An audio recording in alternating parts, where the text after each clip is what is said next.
Hi, everyone, and welcome to the 7th episode of Slime Time Side Quest, an official Dragon's Den podcast. This is Plattym3. And I suppose this is Yangus the whatever. You suppose? Jeez, is it you or is it not? Yeah, it's me. Honestly, I wish it wasn't. Not feeling it tonight. Your heart just not in it tonight? Oh, not really. Jeez, you kind of sound like me every time Earthbound comes up on our planning discussions. Hey, blow, man. I'm super excited to talk about Earthbound, or Ni no Kuni, or the Boston Bruins, or how Alex Cora did nothing wrong. Well, hello there, DrippySlimeStar. You seem to have an abundance of enthusiasm tonight. One might say an overabundance. Just jumping right into our opening joke like you had a line in it or something. Oh, who cares? Hey, could we also talk about the upcoming release for the PS5? Maybe Dragon Quest Tact again and really hoppy IPAs? Yeah. Hold up there, Drippy. Mind if I borrow a little of your enthusiasm and give it to old burned out Yangus here? Yeah, dude. Does he also need a kidney, a lung, part of my liver, some bone marrow? Thinking the enthusiasm will just be enough. Let me just cast Take Heart here.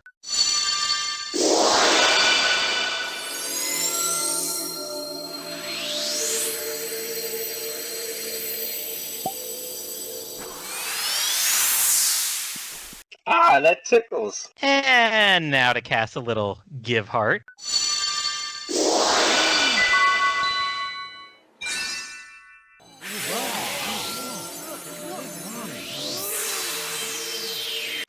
It didn't even work. Whoa! This is James the Legendary Bandit. Do we ever have a show for you tonight? Whew. In case you couldn't tell, we've brought back someone who's been on Slime Time Prime a couple times, DrippySlimeStar. And we've also got a new cast member joining us tonight because we couldn't let Drippy be the only star of the show. Wink, wink. We've got Bluestar. Welcome, Bluestar. Woo! Thank you, Yangus. It's good to be here. Oh, thanks for joining us tonight, you two stars. Let's jump right into talking about Ni no Kuni because we have a trio of games. That's right, I said trio. A trio of games that all play quite differently tonight. And we've even got a movie to talk about. Got the whole multimedia empire going here. Leave it to level 5 for that. Lots to cover, lots to argue about. Maybe not. But let's get right into it. The first game that we're going to talk about is Ni no Kuni, Wrath of the White Witch.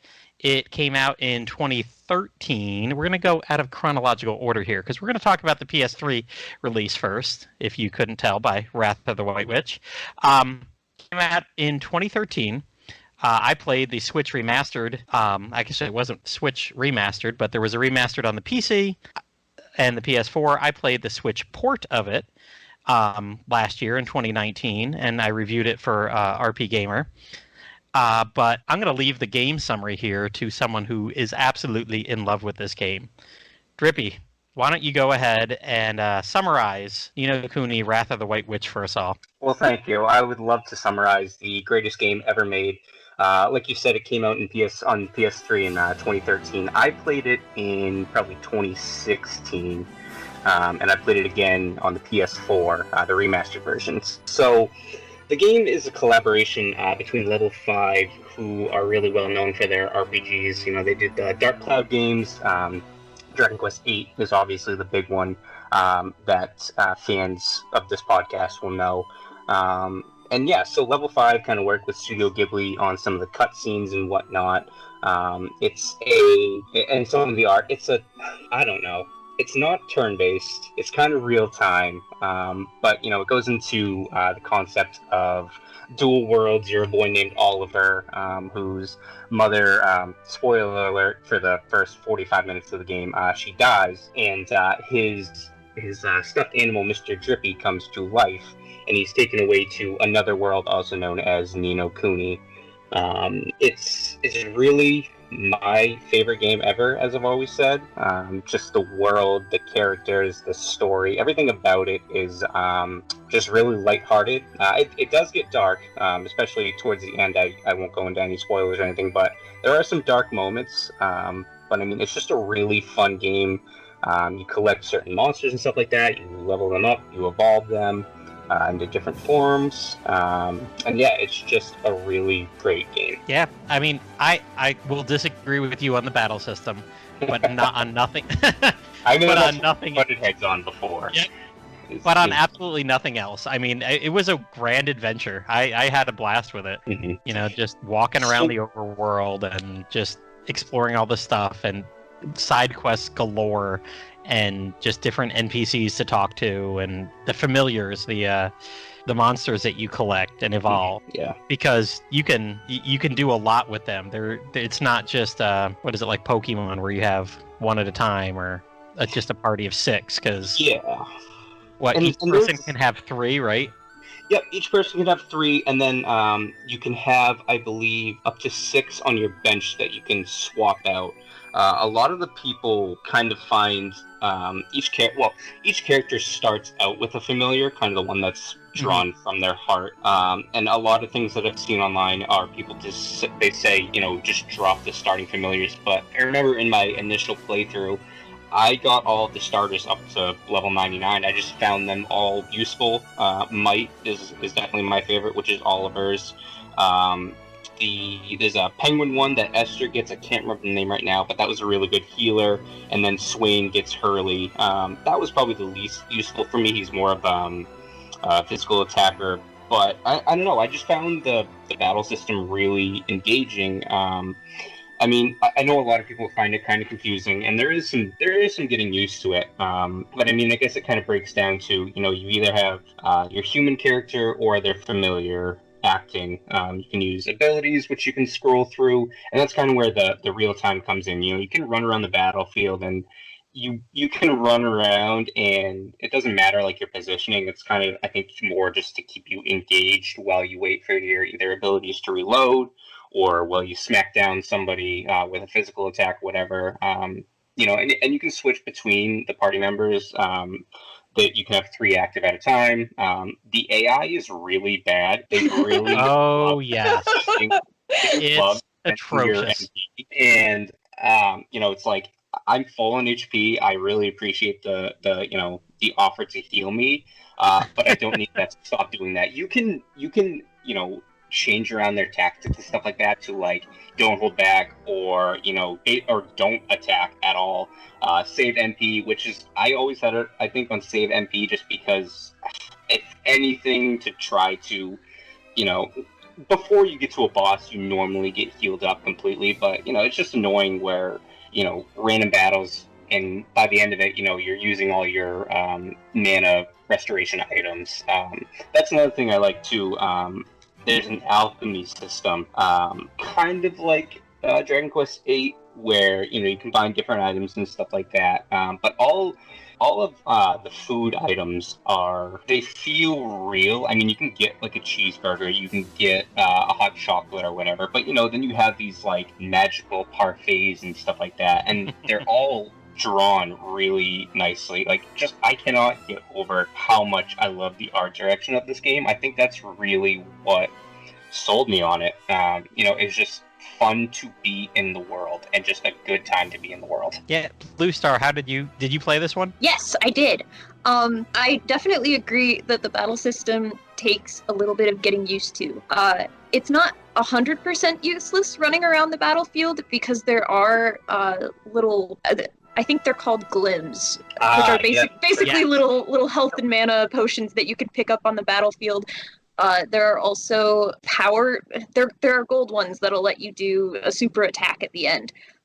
So it's not 100% useless running around the battlefield. So there is a point, unlike in Dragon Quest XI. That's a good. Yeah. And you could dodge attacks by doing that, right? I don't. It might depend on the attack. I feel like I just kept running while doing menu stuff because during the boss battles, they do have attacks. And that may be where I'm thinking of it the most, is like I would just keep running while I was playing in the menu, like, oh my gosh, I need to pick this. I didn't want to stand still. The boss battles in that game are such a difficulty spike from the random encounters. It was always very stressful coming up on a big story event because you never knew if you were going to be prepared or not. The strategy that my brother and I found, because I mostly played the game with my brother, was to mostly stand as Oliver, run for your life, and spam fireball. So it's kind of the mantra of a D&D wizard. strategy, actually. Yeah, because you'll That's eventually. what I feel like I spent half my time in the battle system doing was just running and occasionally popping off something. Yeah. So, what was it about? I mean, so like Platty, with the battle system, like, what is it that you didn't like? Was it just because there was so much going on, you had to run around and choose the things, or what was it that really didn't do it? I think for that it was between that and the horrible AI. Like you're right. You'd get into one random battle, and if you didn't touch the AI settings and didn't have them customized, your party members' familiars would like be wiped out of mana. Like you couldn't go 3 battles and they'd just be gone. Yeah. I mean, you'd be running into trash mobs and they'd be casting their biggest spells. Mhm. Like, why? Why are you doing this? Just attack them. Just go all physical. And I don't know, Yangus will attest. He always laughs at me when he's like, well, didn't you actually go into the menus and play around with stuff? And I'm always like, well, maybe not. I mean, Yeah, Platy definitely doesn't do that. So definitely don't do that. When we get to Ni no Kuni 2, we'll talk about what I realized the other night. Oh boy. That was quite surprising to me. I was like, oh, look at this. I was posting about it on the den, and he was commenting like, are you serious right now? yeah, Like, you're 17 hours in the game. I'll be honest, I kind of face palmed when I read that. It's like, oh my god, how did he not know that? But We'll look forward to. But yeah, I am not technically. I'm typically a physical attacker. Like I want to go up there, sword swinging, axe swinging, just go at it. And that's not really Oliver. That's not the way that character and the builds are really in this game. So you say build. So just control Might the entire time. That's He what I swings the was sword gonna say. around, and he's Yeah. adorable. So Yeah, as Oliver, I always had Might. And yeah, towards the end of the game when I was doing my grinds and stuff like that, he gets an ability that slices in a horizontal line, and I could almost wipe out the whole enemy the whole enemy team before the thing even started. But yeah, I mean that's a good way to put it. You think of the builds and stuff like that. Like Oliver, yeah, he's not going to be running around smacking people with his wand and stuff like that. He's going to be running around slinging fireballs. So yeah, if you have those physical ones, the thing is they share health and mana pools. So if you have a weak character and you send out a weak familiar, well, you run the chance at getting smacked down pretty quickly. So yeah, it was. I felt like I was running for my life in all the boss battles. I mean, I kind of thought I was doing okay. I think the first one where it took me by surprise was the castle where you just run into the tank. Yeah. Oh, yeah, that boss. I can't remember if it's Porco Rosso, but that's another thing. I like there's some Ghibli nods, and it's it's named after the pig one. A lot of people I find have trouble. That's the first one that really gives them trouble. Yep, and I think it was from there on out that maybe every other boss would take 3 or 4 tries to get through. Did you play it normal or easy? Not that it matters to me. I played on normal up until I beat the game on normal. I did beat the game on normal because I did a lot of what are the metal slime equivalents in this game? Tokos or Tokotokos. But yeah, I know the one you're talking about. Oh, yep, yeah. there was one in a mountain pass that was very easy to look at and know which one it was. And I mean, I just had luck at one point in the game where I hit 5 of them in 20 minutes or something like that. And where I spent my end game was in that valley. Yep. Yeah, that's Yep. I know exactly what you're talking about. I was able to kind of power my way through it. And yeah, I mean, almost like in a action RPG or something, I had to go into boss battles knowing I was going to lose, but kind of learning the patterns and what was going to work, what wasn't. I might have had to switch a familiar in and out and make sure I was using more of one than the other or elemental stuff. But yeah, I would say I died probably 15, 20 times throughout the main game. And those are rookie numbers. Those are what? Those are rookie numbers. I really felt like probably 10 to 15 of those deaths was the AI killing me, not me killing me, or not the enemy killing me. I couldn't get over to switch to someone to heal me, or I'd be switching 30 seconds into the battle and the person would be out of mana already. I'm like, are you serious? Or trying to use an enemy and I'd get whacked. I was like, ugh, my dexterity wasn't fast enough Yeah. to switch between, or I didn't have the AI set right. And I wrote in my review, I said, I swear I feel like I was battling the battle system more than the bosses. And really, it was just the bosses. I mean, random encounters, whatever. I mean, it wasn't a huge deal. Mhm. And I felt there was a lot of places to heal. I mean, you were never too far away from certain places, or I was leveled enough that, a lot of places I just went through going physical. Mhm. Also, I absolutely loved the casino in this. I played in that casino for hours and hours. There's a card game, and I fell in love with that card game. Like, man, if that was an blackjack, right? Yes, because you had to, something like you got 5 cards, and they would play a card, and you had to play a card to add up to something. And event you'd go back and forth, and it was like best 3 out of 5. Yeah, I think maybe you got 7 cards, and all I know is I played that for hours, and I had so much that I bought a lot of the gold familiars from the casino, and that helped a lot. I know, looking online at the beginning, I was looking at, like, what familiar should I get, and there was everybody was like, oh, you need the dragon that's everybody's on the plateaus right at the early game. I never got that. Yeah, I never did either. I don't think I did either. I kept going up there and fighting him, but it never. Was there a way to really try to influence which one joined you? I think it had to be the last one that you killed. Mm-hmm.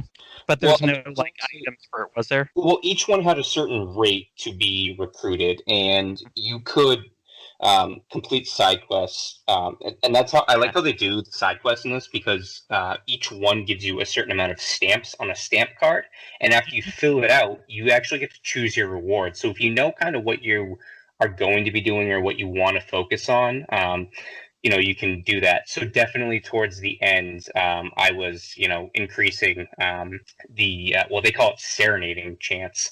So I was boosting my serenading. And, but so I asked, what difficulty you played it on, because I didn't really end up dying until I was doing the Coliseum, the very last wave. I feel like I was always not over leveled, but definitely in a comfortable spot, because I was always doing the side quests. And some of the ones that were the most tedious are when you actually have to serenade certain monsters and recruit them. And there are some with some really, really low rates. So I was just constantly in battle. I feel like I was always, ready to go and leveled up. I didn't really find, any of the side quests boring or anything like that. There were some where, you had to get items and stuff like that. But that's just an RPG. You have to rely on the drops. It's interesting that you say that, because I also did all of the side quests, and I still had trouble with all of the bosses. Okay. So I wonder what went wrong. You see, I'm a pro player. So, I don't know. I don't know. Because, I made sure I wanted to platinum the game and stuff like that. So I made sure to always do the side quests as soon as they came up. I didn't move on until I had completed all the side quests. I think there was one, though, actually, where you had to wait to go to the next area. And boy, oh boy, was that just making me I think I remember insane. that happening. It's like, here's this one side quest that you can't complete. I'm like, just let me, please. I can't do this. Yeah, just to jump ahead real quick, Ni no Kuni 2 has a side quest that's just like that you get at the very beginning of the game, but you can't do anything with it until you actually beat the game, which is really stupid. Yeah, is it the one? I feel like I know the one you're talking about, and because you meet the quest giver in a cave, and you do eventually get to have her join your kingdom, but it's so silly that they give it to you at the very beginning, but you can't do anything until you're either at the end of the game or after you've beaten the game. I don't remember which. Yeah, a lot of those kingdom quests, you kind of have to hope that you have the requirements or that they're not too far off. Yep. Yeah. So, I would just say, the battle system was frustrating. Mm-hmm. And honestly, other than that, every other part of the game, like I said, oh my God, the casino, that was amazing. I spent way too much time there. But I even loved the theme of the casino. It was in the graveyard area, right? That Death Mountain kind of thing. And stuff. And I never really got to hang around in the casino because by the time that I needed the trophies that were associated to it, I could just buy all of their rewards with tokens. So it wasn't until I played in the PS4 that I actually like got into that card game and like slots and stuff like that. So I missed out on the casino my first time, but I had fun with it the second time. And having it on the Switch also, I think you got a bunch of the gold people, the gold familiars for free. Mm-hmm. Yeah, because they were DLC back in the PS3 version, and yeah, correct. In support of the PS3 version, yeah. The gold ones, it's a bummer that the gold ones don't do anything. You know, they don't have boosted stats, or whatever. But I mean, that's kind of cool as well because when you find a gold familiar, like if you find a gold knight, a gold Toko, you know, the metal slime variant kind of one. I always wanted that one. I think I might have gotten one, but I mean that was one that had like a 1% chance of being recruited. So that is a cool touch, just kind of more of a completionist thing. You know, you can have all the regular familiars, and then you can have some gold ones as well, just to kind of show off. Mm-hmm.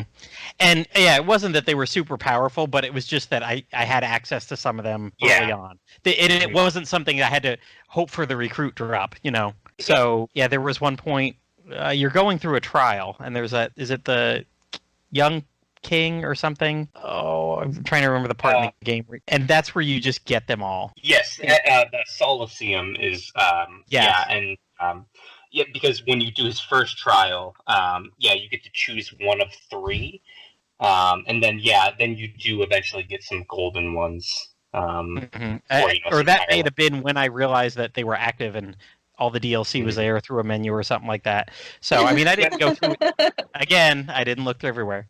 But I didn't. I mean, I might have used 3 gold ones out of my 9 or 15 total that I had access to. Yeah, I mean, I had maybe like 5 or 6 that I would focus on. I would have my characters, they would have, you know, their 3 main ones and then like a backup one. And I never really went to the 3rd slot because you can only use them for so long. They eventually do run out of, I don't know what they call it, but like basically energy. So you can't, you know, use the same one the whole battle. You do need eventually to switch them out.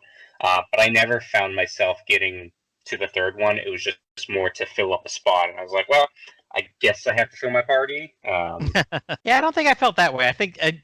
then again, what the heck did I know with the battle system? I was shuffling them in and out, and they were dropping and whatever. I was trying to run for my life. Although, you know, for the most part, with all the trash mobs, whatever that you were doing, you didn't even need to switch anybody. So that's true. For the most part, yeah, you just have your main ones, and you go through a normal battle, and it was okay. So yeah, it was. Gosh, I just and you know what? And I'll talk about this a little bit more. I had played about 17 hours of the DS version of this game. And that battle system is so 100% turn-based. I think that was in my head, too. I'm like, I'm playing through the same game here, but this battle system is so different than its earlier version. And I'm definitely not the most dexterous person. I don't really do platformers and action RPGs very often at all. So I know I'm not good. I know that going into it. And it just felt harder than it needed to be. That's fair. And yeah, the AI. Oh my god, the AI.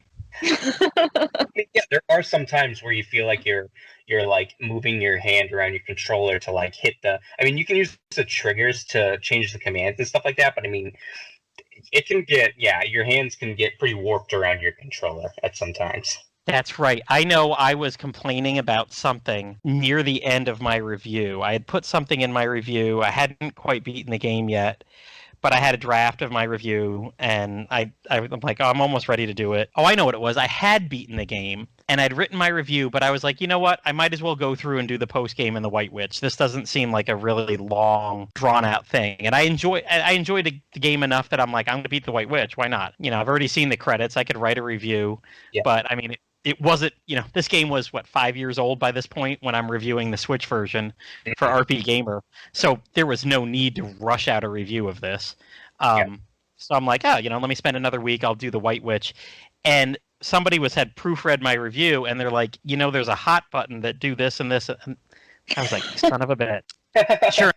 But no, it was. There were times when I was like, I need to be hitting the L2 button while moving the right joystick and pressing A at the same time. Like, I don't have enough fingers going the right ways on my handheld or on So, but no, everything else you said, the world building, the whole two world system was really cool. You know, the whole storyline without getting into two spoilers, you know, where bosses would come from and who you'd be fighting and when, and the fact that there was someone that would match in one world and the other.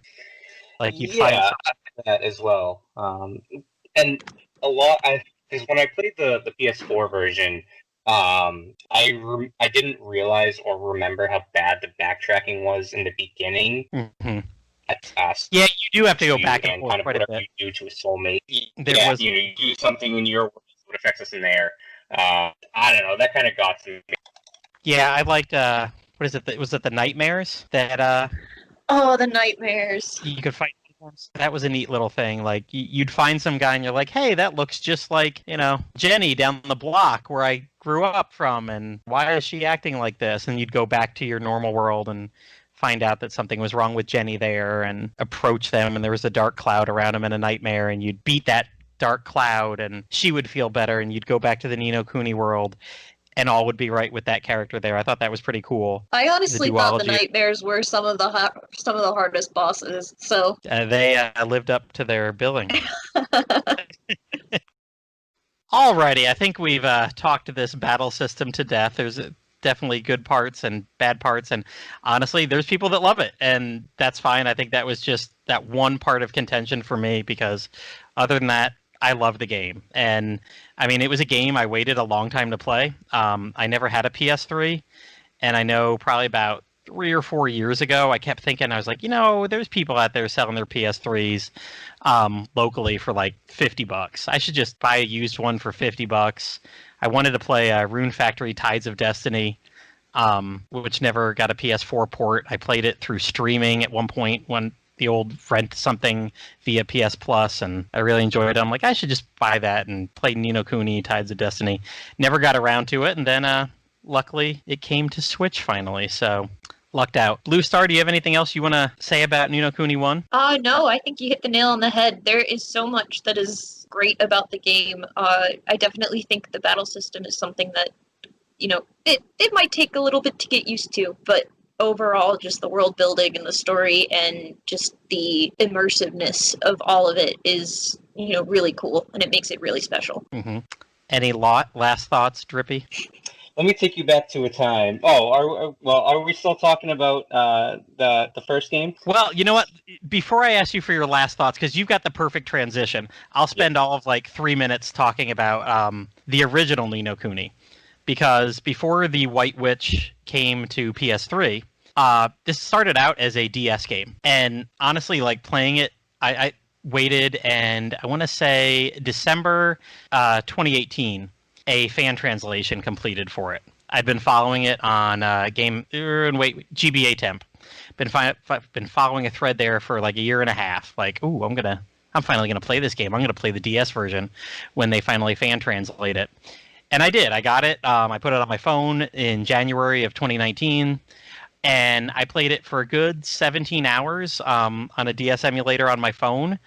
It was good that I did that. I mean, nowadays I probably could just hack my 3DS pretty easily and put it on there, because it was quite unique at the time, other than in just a sea of other regular DS games. It actually used the touchscreen very well. You didn't use it for picking menus and all that crap that the earlier games like really forced you to on the DS, but you would draw spells. Like when you had to cast Fireball in battle, to actually learn the spell, you had to draw it for the first time. After that, you could pick it from a menu or choose to draw it either way. But to learn spells in the game, you actually had to draw them. And a lot of those spells, you had to use the Wizard's Companion that came with the game to do that. I had actually sat and printed out the whole 300-page Wizard Companion because it was beautiful. It's pretty. For those of you who got it with the PS3, if you got the special edition, collector's edition, I know a lot of people love that. Yeah. But you needed it for the DS version. It actually referenced pages. You'd go up and talk to people, and they're like, "Oh, you're learning to be a wizard. Well, then obviously you have a Wizard's Companion. You should like turn to page 47, and you know there's a spell there. If you look, there's like spells hidden in graphics. Like you had to trace something. It might just be a hump with a line through it. They were very basic, a circle with a diagonal line in it or something. But it was pretty, or like a lightning spell might just be like a draw a lightning bolt. But it was pretty cool. There was one or two that were just a pain in the butt, and I don't know if it's because of the, I was doing it on my phone instead of on an original DS and not using a stylus to do it perfectly, but my big old fat finger on my 6-inch cell phone or something like that. But it was a cool little system. The battle system was purely turn-based. You actually lined your guys up in a grid, and there'd be people in front and back, so you could protect you could have Oliver standing in the back line with familiars in the front line, so that he wouldn't always be the first one to take a hit. So there was a little bit of grid base there, but so positioning mattered a little bit, perhaps more than later on in the White Witch part. But all the story beats were there. I remember things happening in maybe a little bit different order. I don't remember getting to the casino in this one on the DS, but it might just that have been when I crapped out, was right around that time. Something else came out in February of 2019, January, February, and I was like, ooh, shiny, and I don't have to play on my phone anymore. Play on the Vita or the Switch or whatever. So, and then later in the year, I got to play Ni no Kuni on the Switch. So it was interesting. I liked it. I wish we would have gotten that version too. That's definitely something I would have picked up on the DS back then, because it to me, playing it seemed a lot like playing Dragon Quest IX.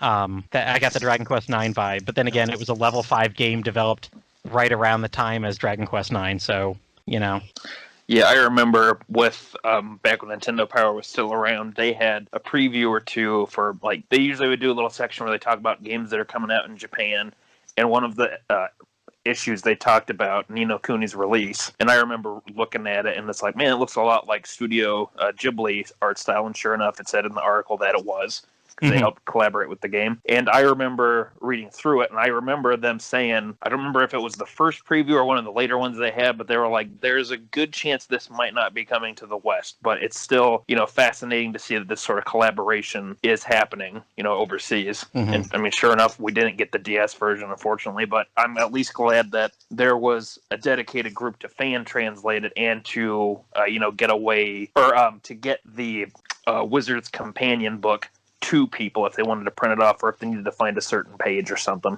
I mean, they went through the trouble of translating that whole entire Wizard's Companion when the PS3 version came out. Seems like a shame that they didn't just put it up for sale for other people too.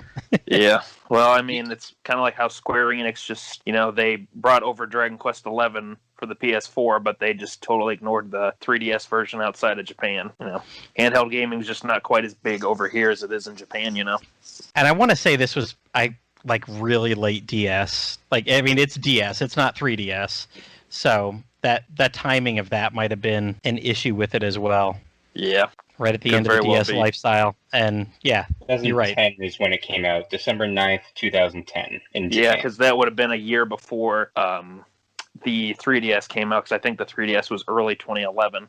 But, I mean, with how long it usually took for level 5 games to get translated at the time, and I mean, it usually takes about 2 years for us to get a level 5 game. At the time.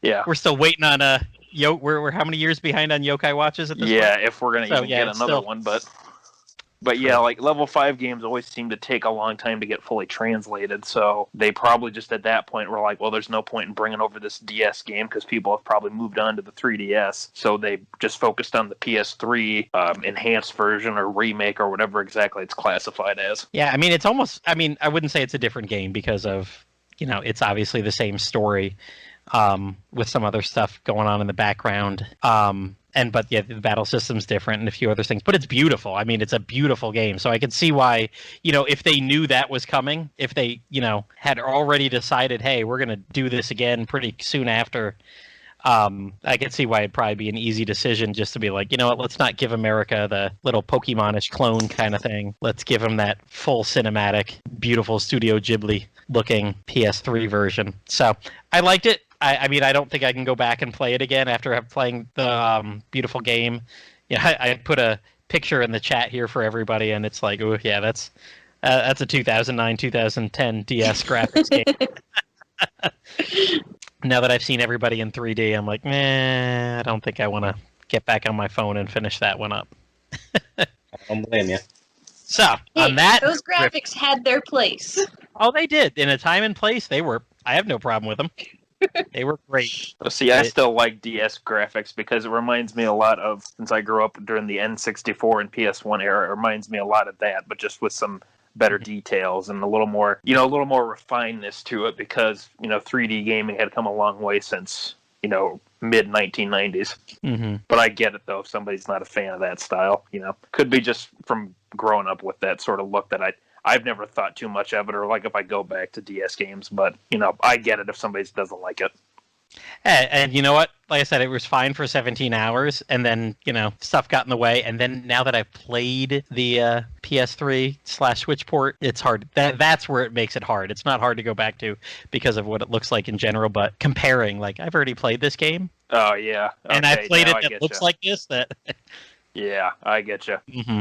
Okay. It's more like, you played the DS version of Dragon Quest IV. Do you really want to go back to the original where you don't have the AI control and the whatever, Now, if you really love sprites, you might. But if not, hey, you've got the same experience. I feel like I've got the same experience, so I'm good. All right, so enough with Ni no Kuni 1, though. Whether you're talking the DS or the White Witch. Drippy, take us with your memories into Ni no Kuni 2.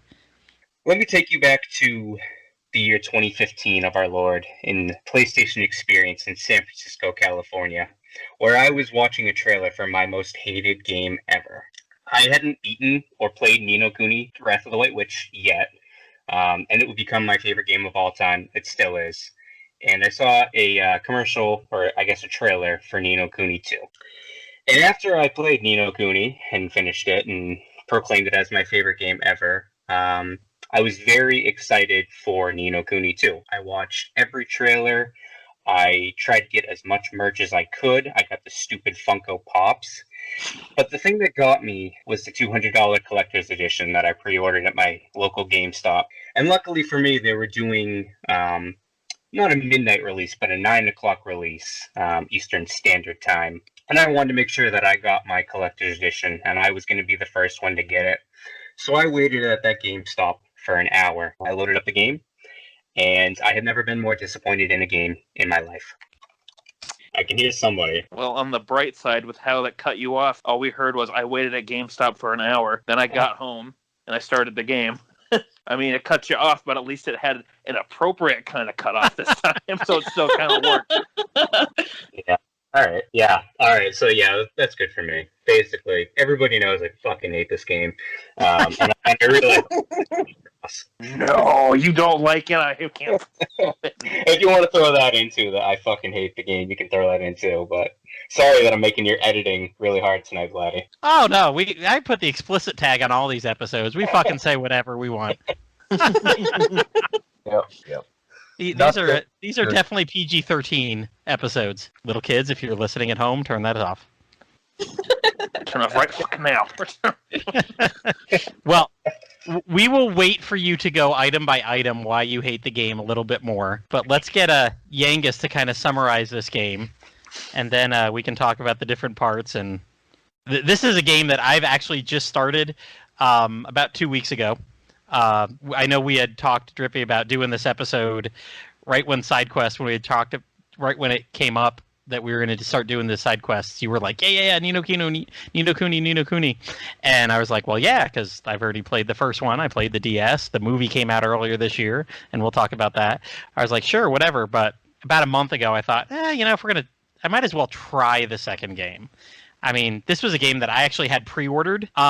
Drippy, I think I was like you. I'd watched all the trailers. I'm like, this is beautiful. I'd always heard of the first game. I've been thinking about buying a PS3 just to play it. Like, oh, the second one's coming out. Cool. I pre-ordered it, and it must have been 2-3 weeks before it came out. I started watching battle footage, and I'm like, well, this isn't really in any way turn-based. I don't want to play this. Forget it. And I canceled my pre-order. But about a month ago, I picked one up for all of $16 on eBay and plopped it in. And right about now, I'm about 23 hours into it. But I'll talk more later. Yangus, go ahead. Introduce this game a little better. All right. So with Ni no Kuni 2, it mainly does take it. It's a game that focuses more on the other world or the Ni no Kuni world instead of the kind of like what the first game does, where you start as Oliver in basically our world, and then he goes over to the other world. With the beginning of the game, you start off seeing this president of an unnamed country, which I took it as either supposed to be like the United States or something, and you see a nuclear bomb goes off. The president gets caught up in the explosion, but instead of dying, he ends up in the other world of Ni no Kuni as a younger version of himself. His name is Roland. He, of course, is kind of confused what's going on. He finds himself in the middle of a staged coup that's going on within the kingdom of Ding Dong Dell, which is a location from the first game. The Crown Prince, Evan, Petty Whiskers, I believe is his name, he is going to be killed by the mouse people of the kingdom of Ding Dong Dell, because they're led by the royal chancellor, Mousinger, who's coming to kill Evan, take the throne for himself, and try to, I think his claim is that he wants to lead the kingdom into proper prosperity instead of being ruled by the cats, or a little bit of racism going on there, or like race suppression, whatever you want to call that. Anyway, so Evan and Roland team up to try and escape. Roland is trying to protect him. Then there's Evan's handmaid that comes along to help him out. They eventually escape.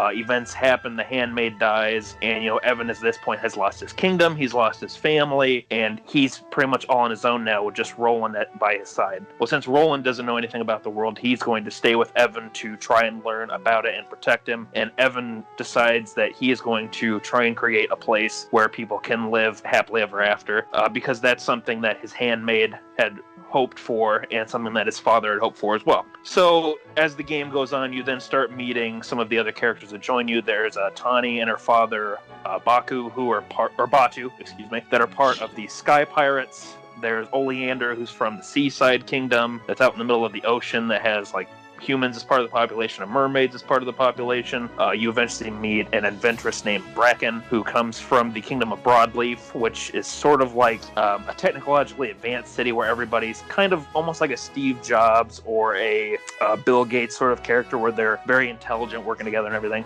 But as the game goes on, you travel to these different kingdoms. Eventually, you're able to found your own kingdom, the Kingdom of Evermore, thanks to the help of Evan's Kingmaker, called Lofty. Lisa Simpson? Yep, Lisa Simpson. Little Lisa Simpson. With a Welsh accent. But you do eventually get to form your own kingdom in the Heartlands, which is a big open field type area of the world map. And as you get your kingdom established, you then realize, well, we have to travel to the other kingdoms and try and form these treaties with everybody else. So not only can we start like diplomatic trades, but we can, get the support that we need for our kingdom. And as you travel to the other kingdoms, you start to realize that all of them have been corrupted by the same man who's named DeLorean. I don't know if this was the case in the first game, but a way to tell that if a character is bad in the Ni no Kuni games, at least with 2, is if they have green skin, and usually they like hide part of their face. You see that in the Ni no Kuni movie as well. But DeLorean, whenever he shows up, he always has this like giant cobra mask on his head. He's got long flowing purple robes and everything. Like, he keeps his identity a secret. And you do eventually find out who he really is and how he relates to one of the main playable characters, because it does eventually kind of lead up to some of the aspects that were from the original, with like the soulmates and how there's characters that relate to one another from one world to the next. But basically then your story after you founded your kingdom is to travel to the other kingdoms of the world. You find out that there's problems going on within their realms, that their own kingmakers are beginning to run wild and become a little more rampant, that they're causing problems, corrupting the leaders, and eventually your party works the way to help out that particular kingdom. The kingdoms then agree to work together with Evermore, and eventually it leads up to you going after DeLorean and the ancient kingdom that he's trying to revive. Yeah, that's what I've seen so far. I think it's funny that like every time he goes to a new kingdom, he's trying to get him to, like, the first thing they talk about is like, we're going to wipe out war. We're not going to fight anymore. And like, none of these kingdoms are fighting in the first place. I mean, they've got all these internal issues and the issues with the main antagonist, but it's not like they're at war to begin with. Like, we promise we're going to have our armies lay down their arms and everything. I'm like, that's not the problem in this game, though. Like, yeah. You're solving a problem that doesn't exist. Yeah, I think Evan's plan with that was more so to do with how Mausinger, caused the coup. Yeah. And was trying to upstage everything. I think, at least just from my perspective, and I could be remembering wrong, but I think Evan did that because he was afraid that other nations could perhaps, they could deal with the same sort of issue that he had to deal with, losing his kingdom, losing his family because of all this happening. So, you're right, though. I do remember that not a lot of the kingdoms had that sort of thing going on. It was more so that the rulers were becoming corrupt, and like with the gambling town that you first go to, like the big thing there is that a lot of people are losing at the casino on purpose because everything's being rigged, so they're owing the town a lot of money. So even though the town itself and the leader is prospering, that all of the people are suffering because of that, though, and they're not really seeing any sort of benefits happen because of the money going into the casino and going into the government and so on and so forth. It's more so DeLorean's trying to, I think what he did is he plays into the weakness of a character, because that's one of the reasons why there's the coup in Ding Dong Dell in the first place, because he realized that when Evan's father was still alive, he couldn't get to him, he couldn't corrupt him, so he kind of worked his way down the pole and then had, I forget, I think it was Mausinger or Mausinger's assistant. It was Mausinger's assistant. Okay, thank you.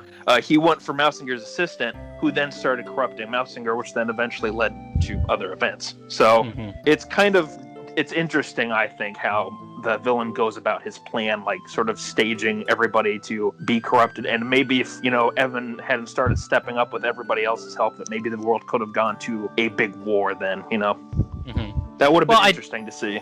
I know there's that point, and oh my god, it was the most aggravating point for a while. I know it was okay, well, this is the MacGuffin quest, you got to go on here for a bit.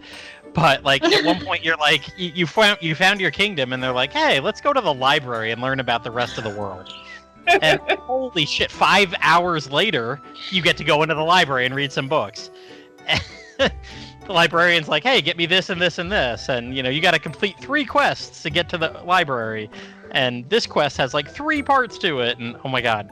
Yeah, but chapter 4 I know when Roland's reading the books of the history of the world, I know the wars and the things are issues, so that is I could see that as why part of their pact is we're not going to be at war with each other. And yeah, because the thing is too with Ni no Kuni 2, it does seem to take place in the same world as Ni no Kuni 1 from my understanding, because you have places like Ding Dong Dell and some other places like that, but it seems to be it takes place hundreds of years after that first game took place. I think so.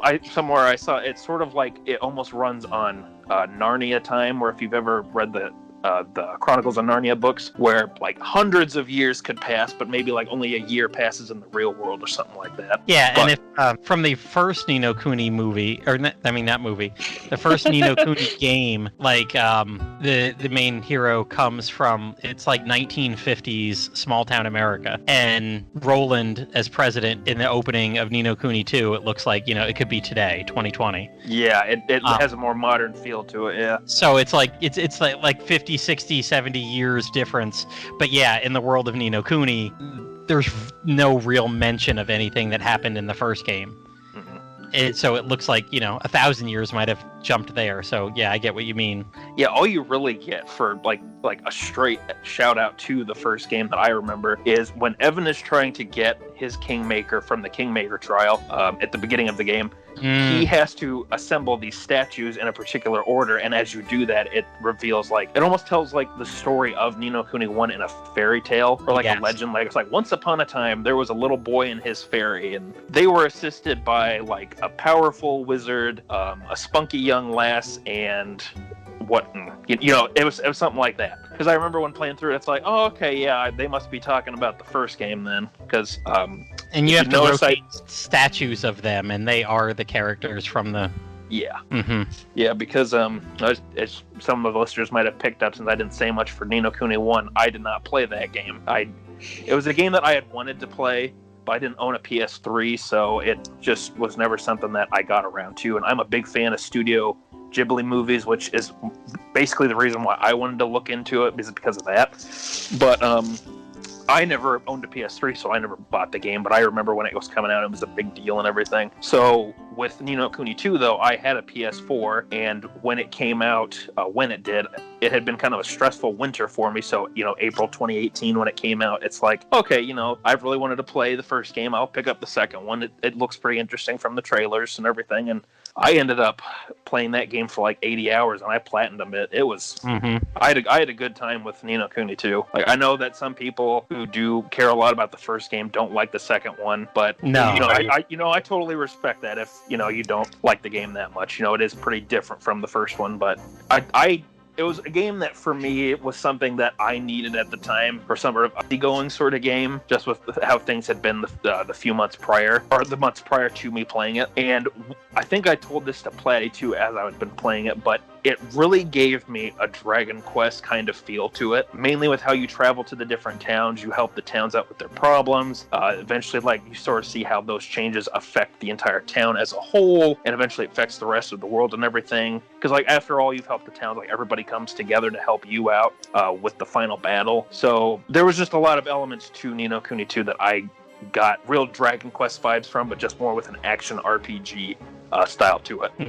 Bluestar, what kind of experience did you have with Ni no Kuni 2? So I liked Ni no Kuni 2 a lot. I feel like I'm in the boat where I really liked both games. I actually platinumed both of them. But I also recognize that they're very different games, despite sharing the same name. As far as Ni no Kuni 2 goes, I feel like they may have...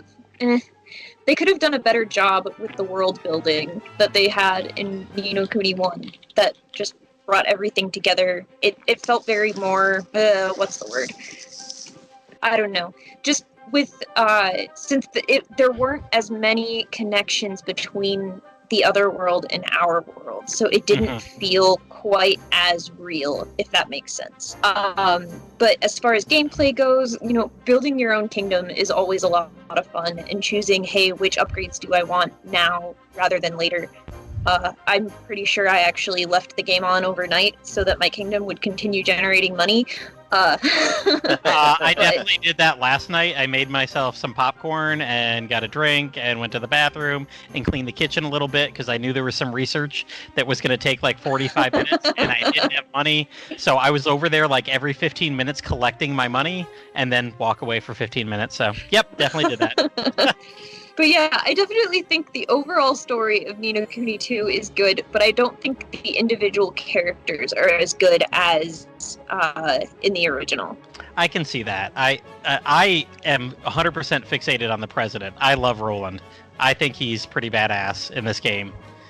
The boy king, Evan, I'm like, whatever. That's what Yangus and I were going back and forth about last night. I discovered after I got the axe-wielding girl from, what was her name, Yangus? It's Bracken, and she's from the Kingdom of Broadleaf. Yes. Well, I got her last night, and I realized that I didn't have to have Evan in my party. Here I am 21 hours into it, and I'm like, oh, I can take Evan out of my party. Yeah, and that's what that's what I face-palmed about last night when I saw it. I'm like, he didn't know that. The little pirate girl has played no part in my story, and the stupid counselor guy from the Sea Kingdom, I was like, whatever with you too, dude. I'm not putting you in my party. I don't care. But okay, but he fights with a spear by controlling it with his mind. Oh damn, that sounds cool. He's not very strong with physical attacks, but Oleander has some of the best magic in the game. I think he can outclass Evan with his magic attacks. Yes, I believe that to be true. Wow, damn, I just picked up a really, really, really good spear, and I was thinking about that. I'm like, man, I might have to put him in for a battle or two. Well, now you've convinced me just with those comments. Controlled spears. I'll have to give him a try. But, yeah, I love the president, but, that's really the only one who's made an impact to me, story-wise. Yeah, I mean, I think it's interesting, too, because as cool as Roland is with how he exists in the game, I feel like outside of the story that's being told, he just kind of, I mean, I guess he does just sort of kind of appear in the world, but it doesn't feel like he has a whole lot of actual character motivation or backstory, which seems kind of weird to me. No, you're right. It's just oh, look, I popped into existence. Oh, what? You're a boy about to get killed. Cool, let's run away to the... And look, I have a gun! Pow, pow, pow! Yeah, that definitely Magically seems refills. Wow, that's cool. that does seem to be a trend with the games and with the Ni no Kuni stuff, that's for sure, where characters are just like, oh, okay, I'm in this world now, fine, okay, cool. With it, man. So I noticed that with the movie when I watched it, but we'll get to that part. So I think it's just now a thing where level 5's like, you know what, there's no point in the characters overreacting. They're fine with it. They're in a crazy world. Who cares? Let's not deal with the psychological impact of traveling between worlds here. Yep, they're fine with it. That's all good. Just go with it. But, I can see too where you would be coming from, like the characters not being as developed. With me not having played the first game, I didn't really realize how like the characters were written, because I haven't played Ni no Kuni 1 yet, but I did look up stuff about it after I played Ni no Kuni 2, so I did see some differences. And I think part of why I give it the Dragon Quest comparison for Ni no Kuni 2 is because when your characters join, they might not say a whole lot, kind of like how with Dragon Quest, but you can go back to Evermore and you can talk to them, and they can give you opinions on like even just from little stuff that happens story-wise. You can get like new conversations out of them. I wish you could do that when they're in your active party, and you can just turn to them and talk to them, like if you're just not like outside of a battle or something. Mm-hmm. But I think there was a few little things that they could have done to better develop the characters as you were playing. But I think the DLC sort of addressed that issue too, because I know because when you brought up Roland Bluestar, I remembered seeing something about how the second DLC for Ni no Kuni 2 was going to have a lot more like story development scenes for all the playable characters, and one of them that was going to get a focus was Roland and his relationship with his family back in the real world. I do think I saw that as well. Unfortunately, I haven't gotten a chance to play any of the DLC. It's on the very, very long bucket list for maybe when I'm not drowning in schoolwork at some point. So, this could be a big difference between having Studio Ghibli writers, right? Because I think the first game, I think, had some input from Studio Ghibli, if I remember correctly. I could be wrong on that, but I think Level 5 were the ones who were mainly responsible for the writing and the story of Ni no Kuni 2, but then Ghibli still provided like the designs and art assets and everything like that. Because that'd be something we'd have to look up, though, because I don't remember off the top of my head who specifically was writing the story for Ni no Kuni 1. Mm-hmm. Ni no Kuni's, it was directed by a Studio Ghibli animator, the first one, right? Oh no, never mind. I'm looking at the movie. Never mind. But yeah, there's definitely, like we said, this second one is more of a fairy tale. The tale of the little prince that got kicked out of his kingdom but saved the world. Mm-hmm. And yeah, like I said, I'm like I've got a list of likes a bunch long, and I could keep going on. And like my dislikes right now, 22 hours into it, is the Boy King, snooze. Lisa Simpson, the Kingmaker. Although I just had a scene where the Kingmaker got pretty cool, so... Oh, you got to that part? I got to that part. Oh, I love that night, scene. I know exactly what you're talking about. Yep. That was so cool. I loved that part. When he didn't look like Lisa Simpson.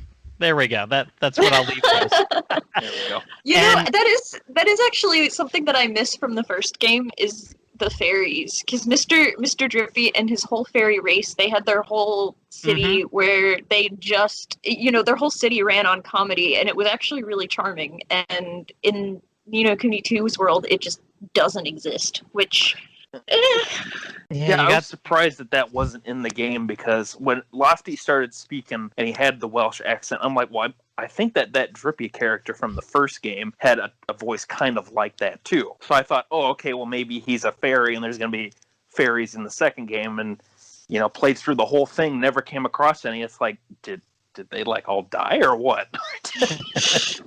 That plot point is conveniently forgotten. As are many in the game, if we're going to be honest. Mm-hmm.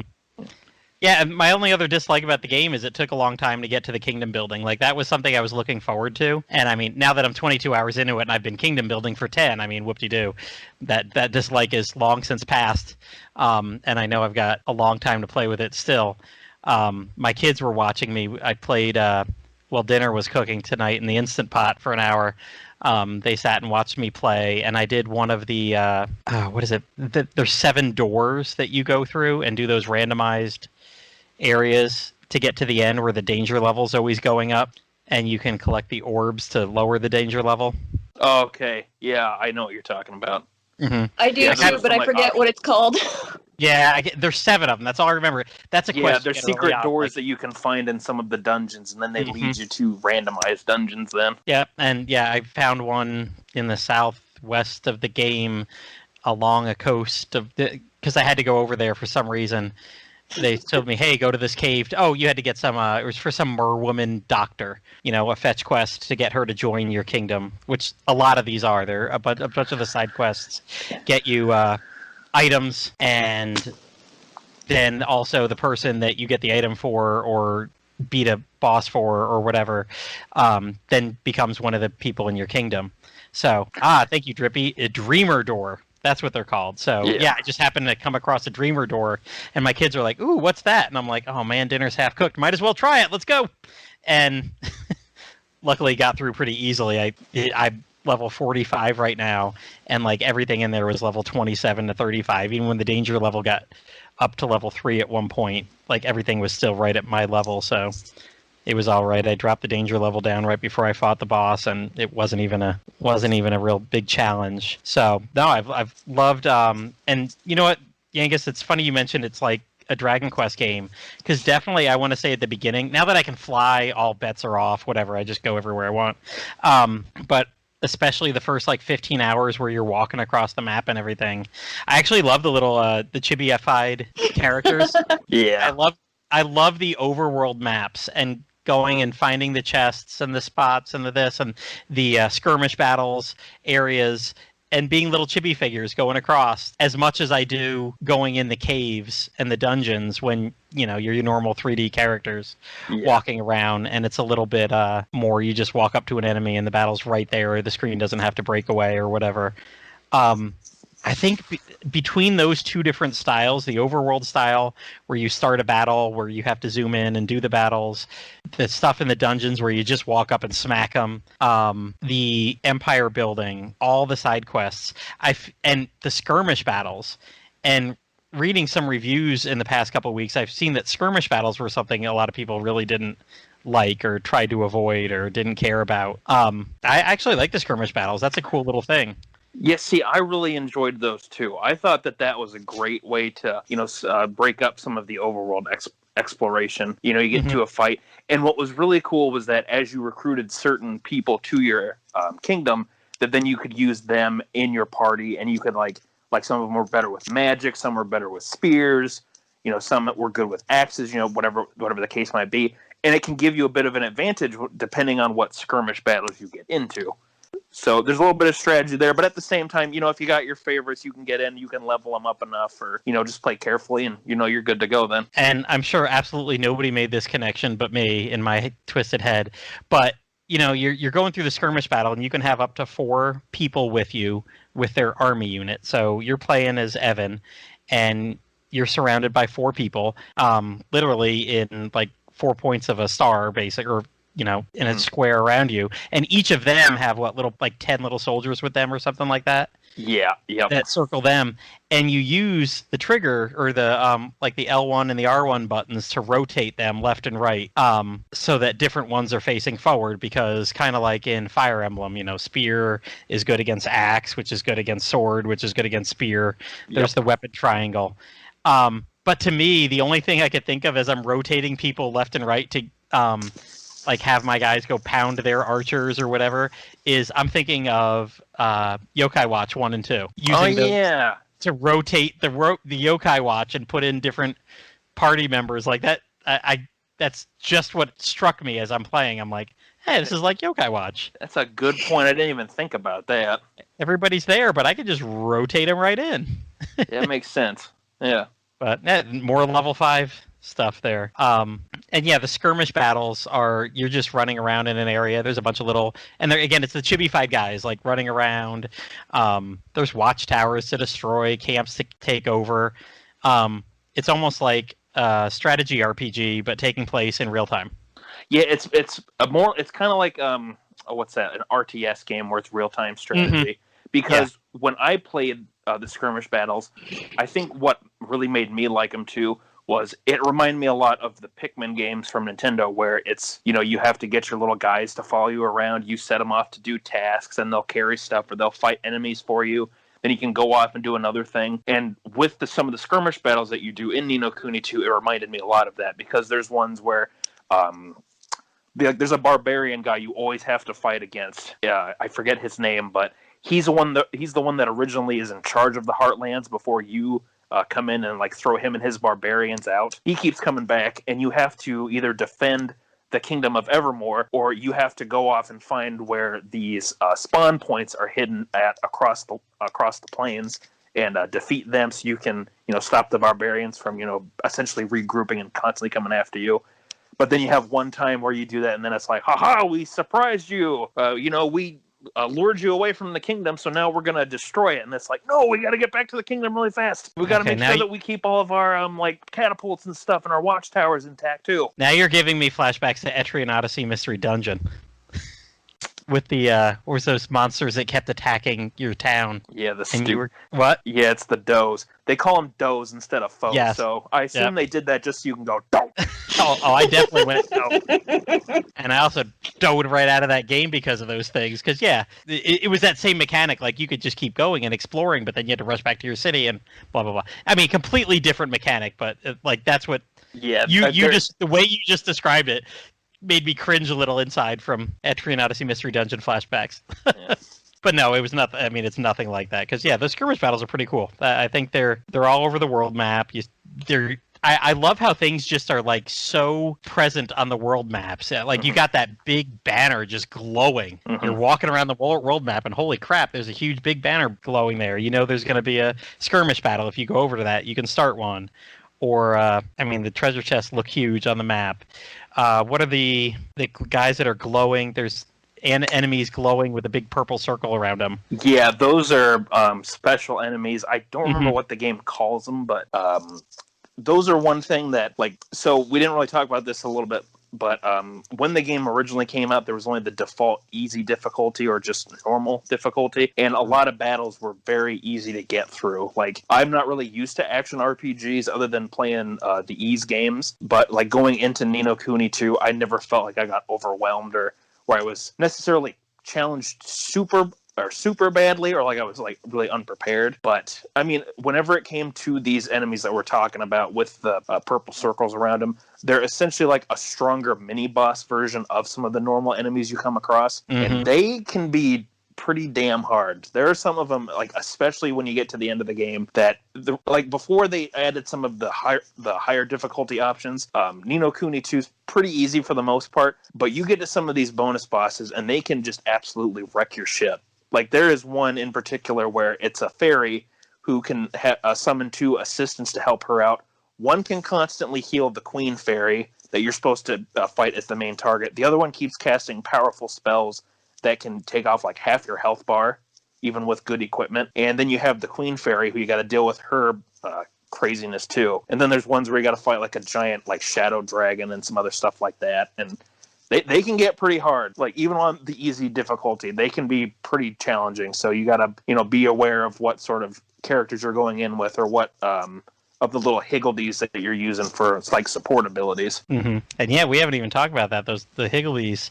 That's a cool thing in the battle system, because right away, I mean, I'm not an ARPG player much either, but these battles just, I don't know, they're not super, you gotta be completely a huge person who knows how to use all this stuff.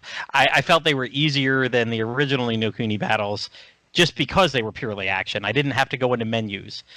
Everything's got a hot button. I hold down R2 and hit a button to use this spell or this ability.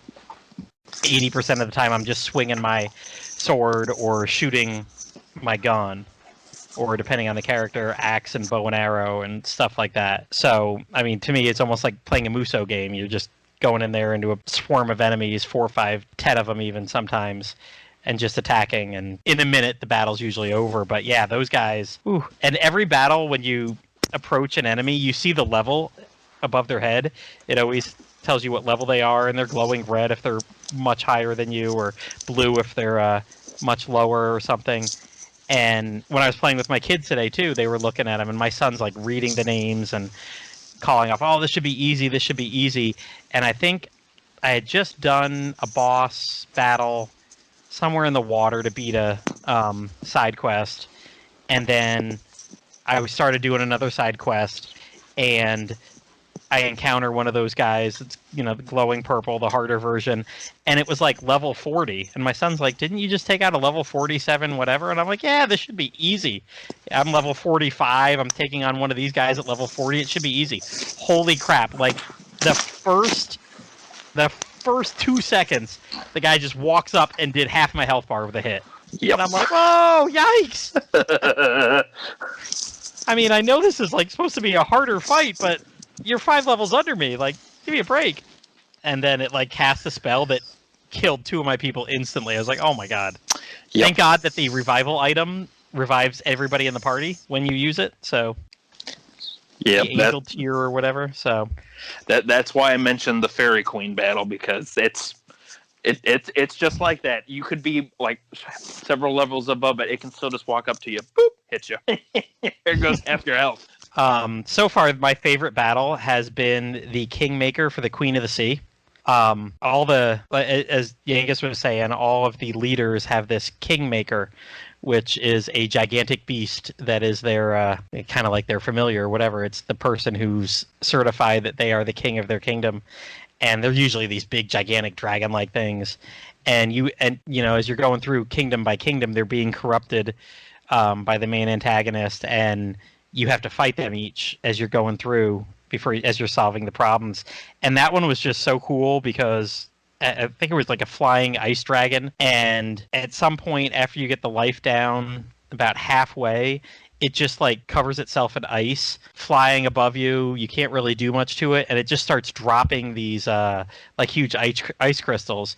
But if you break apart the ice crystals, more of the Higglebees pop out, some different ones than the ones that are already in your party, and they like form a drone, and the drone is like a cannon, and you're just sitting there, ping, ping, ping, ping, ping. It becomes like a shooter for a couple seconds. Yeah. And you have to shoot the ice off, and then the battle goes back to just being a battle for a bit. And I thought those were pretty cool. And then I just last night I was doing the one in the broadleaf, and my God, that thing was gigantic. It was built like almost an entire castle on the back of this turtle-like creature.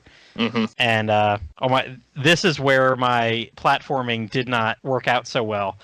At the end of that battle, like something happens and you have to like climb up magical light stairs to like do the final blow on the thing's head. Now, luckily, it's not hurting you at this point or anything, but I swear it took me 15 tries to get on his head, because some of those light platforms just disappear, and there was a pattern to it, but I kept forgetting the pattern by the time I'd reached like step 15. I was like, "Oh my God, I've already won this battle. Why do I have to do this so much?" That's funny. I was just about to ask how that part went for you, because I know you're not really much of a platformer guy. Yep, like literally just going up 15, 20 stairs took me probably 5 minutes at the end of that battle. It probably took, and nothing's shooting at you. Nothing's going on. You just have to go up and turn around at the same time, and just moving up with these light platforms that were disappearing underneath me were like, "Oh, crap." But so far, I think it's really cool. I'm definitely going to finish this up, and I probably will not get into the DLC. There's always a longer line of games awaiting me afterwards, but I'm really liking this, and all the different types of stuff. These big battles, the skirmishes, the overworld battles, going into the caves, even going into those little, what do we say, the dreamer doors. There's always something different to do. It's not like you're doing the same thing for 2 hours straight. Mm-hmm. At any one point. And even going back and managing the city, I love that. Like, it almost feels like a small callback to Level 5's earlier work with, what were we talking? We even mentioned it earlier. Drippy mentioned it. Dark Cloud? That's it, yes. The original Dark Cloud. I love the city building of that aspect. I mean, although this is like nothing like that. You're not having to rotate buildings to fit them in a certain place, but... Yeah. You're building a kingdom. You're building something, so that's pretty cool too. Yeah, I liked it with the kingdom aspect. How you got all these different requests to recruit new people into your kingdom. Whether you just talked to that particular character in the different towns and kingdoms, or if it was you talk to the little side quest man that you can speak to, and you can turn in like the reward points to then basically be like, oh, well, this character was looking to move to a new place, or this character was looking to start up a business. And it's really funny that I really got into that so much when I played that game back in like early 2018, because at the end of 2018, Plattym and I started doing an RPG race for Suikoden, which is a game all about recruiting a bunch of characters to join your army. So it was really funny when we started playing that. It's like, oh, I bet this inspired Ni no Kuni 2 a bit. So, but like, so they have 108 of them in this game. They do have 100, not 108. Oh. But yeah, like with all the different gameplay styles and mechanics and everything that are present in the game, that's why I really got into it, and that's why I wanted to shoot for the platinum trophy for it, because that was at the time when I played it. It was before they had all the updates that added in like new trophies and the DLC trophies and everything like that. But going for it, I didn't feel like it was a chore to play that 80 hours or so that I did to get everything and to get that trophy and everything, because I really enjoyed my time with the game, and I'd love to go back at some point and play the DLC, and of course I want to go back and check out the first game as well with the the PS4 remaster of it and everything. And it can just be a fun time, and I think if you are a fan of Dragon Quest in particular, you probably will enjoy this game, because it does have sort of that Dragon Quest feel, which probably helps that it was made by Level 5, and they've had a lot of experience with RPGs and helped with making Dragon Quest games too. And if you love puns, you're gonna love this game too, because there's puns up the butt. Oh yeah, the first game too. I mean, yeah, this definitely. Kind of everything by Level 5 does. I mean, that's what started the whole puns in Dragon Quest, was when they did Dragon Quest 8 and 9, and then they're. Geez, the puns in, what were we just talking about? Yokai Watch. Those are incredible. Oh, yeah. Yep. Every monster name is a big old pun. And then, yeah, both Ni no Kunis have lots of puns. Yeah. So, Drippy, still with us? Yeah, do I get to rant now? Yes, I was going to say. So what are the things, what are the things that we liked that you didn't? Or what are the things that we didn't even bring up that... So... You can't say everything, by the way. No, I think the worst part about having to sit through all that is that you guys almost convinced me to want to play it again. Yes. I had so high expectations for it, just coming off the first game being my favorite, and everything just felt like a knockoff to me. One of the things that really stuck out to me was the world map theme. In the first game is one of my favorite, overworld themes just in general. And the second game kind of remixes it. And I think we lost him again. And it just never came. Is that? I think we lost you for a little bit again. You cut off for a sec there. God damn it. Sorry about all this. I was adjusting my mic and stuff like that. So we heard most of it, but what was the problem with the theme for the second one? Just didn't... Yeah, that part was kind of getting cut off. Yeah.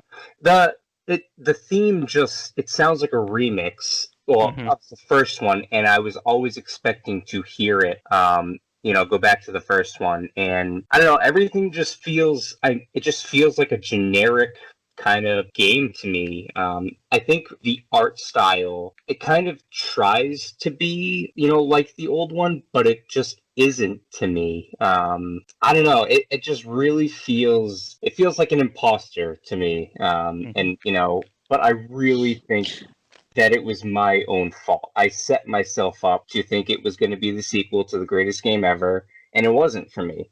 But hearing you guys talk about it the way that you did, I think a few years removed, I could maybe go back to it and enjoy it. I'll believe it when I see it. Trust me, as you guys were talking, I was looking up how much a copy would cost to get it, so I'm happy. $16 I got it for. Yeah, right. It's pretty cheap. They're both pretty cheap to come by nowadays. So I don't know. Maybe one day when I have literally nothing else to play, I'll go back to old toothless Drippy sitting in the home. Yeah. You damn kids in your Ni no Kuni too. You damn kids.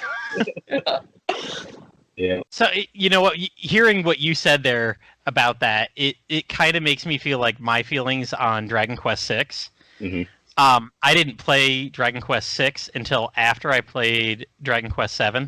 So I'd played 5, loved it, amazing. You know, usually at the top of everybody's list, top 3 or something of Dragon Quest. I loved 7. I loved like the PS1 version of it. Even I put 100 and some odd hours into it. And then after those 2, playing 6 is like, your story is not as good as 5. And I've already done this job system in 7, so whatever. And the characters aren't all that compared to those other 2 casts. You got a little too much. I don't like all these switching in and out. I had my good family and for monsters in 5. I had my set party in 7. You know, even not liking Maribel that much, whatever. But yeah, 6 was just 6 is in no way a bad game. Mm-hmm. I mean, it's usually not reviewed as the top of the Dragon Quest games, but I mean, usually people don't dislike it with as much vehemence as me. Yeah, and I've seen plenty of people say that they like 2, they like 2 more than 1, and that's fine.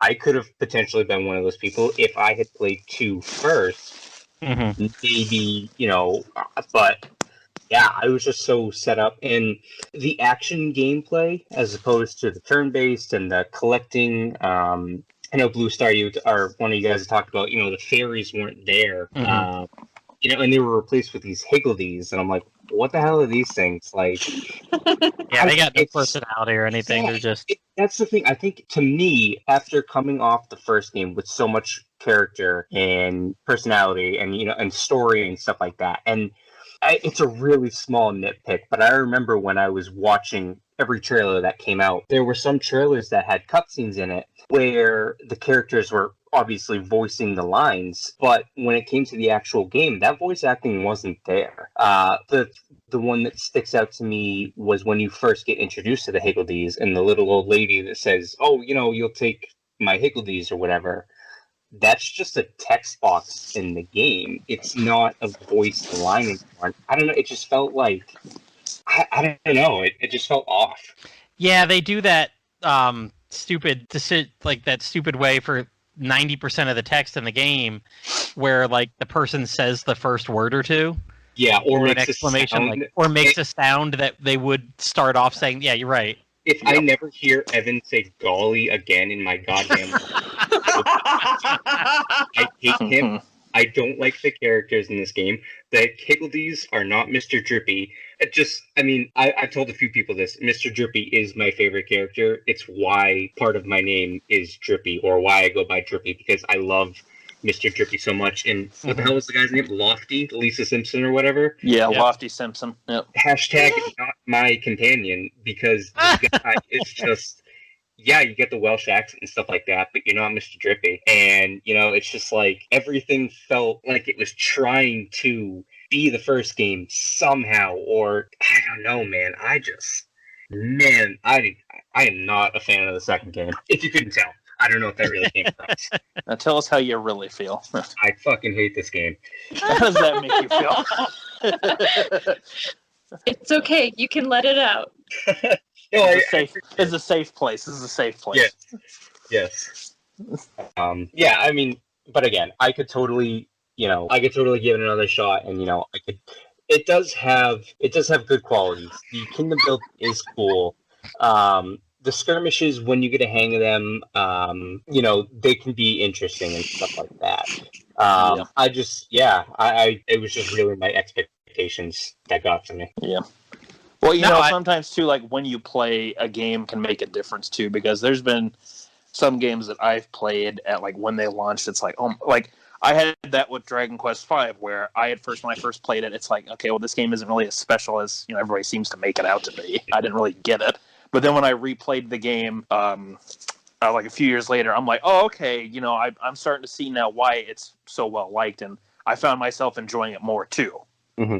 So, I totally get it, where sometimes your expectations can set things a little high, and then you're like, well, what the hell is this? Yeah. Well, yeah, like, I was saying, I waited at the GameStop for an hour. I rushed home, got it into my console, and yeah, I played it, for a few hours and stuff like that, but the longer I played it, I was just... this is just the worst. And like I have gotten to the final boss. I have attempted to fight the final boss once before.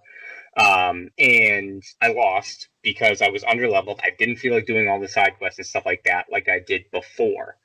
So I was underleveled. I got to the final boss. I lost. I'm like, you know what? I'm just done with this game. I'm not going to finish this. I can't bring myself to, I hadn't played it in a few months just because, I was so sick of it. And so I think really coming back to it a few years later with a fresh slate and stuff like that, give it another try, maybe. But yeah, initially I could not do it. You know what? There's a 3DS game, Ever Oasis. Oh yeah. Oh yeah, I love that game.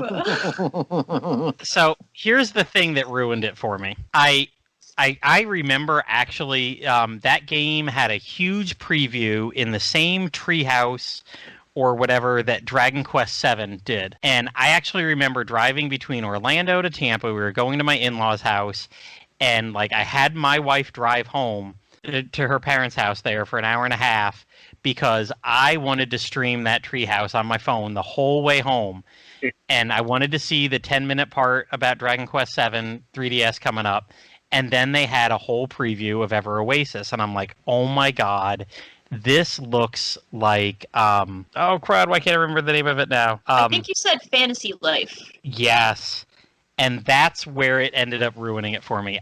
Fantasy Life is my favorite one-off game ever.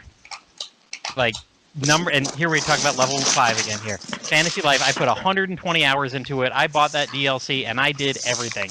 There's 12 life jobs that you could do in there. I got every single one of those but 2, all the way up to the highest possible DLC job level. I did every side quest, everything in that game. Left 2 jobs that I just wasn't good enough to get the final wizard one or the final what other one. They were battle ones. And looking at Ever Oasis, I thought, wow, that looks like Fantasy Life, and there's a town building aspect to it and whatever. And it wasn't Fantasy Life, and I beat it and sold it within like 3 weeks. It was just gone. I wanted it out of my house. I just pissed me off. Yeah. And it's because I had that whole expectation built up, and the whole way through I kept saying, this isn't Fantasy Life.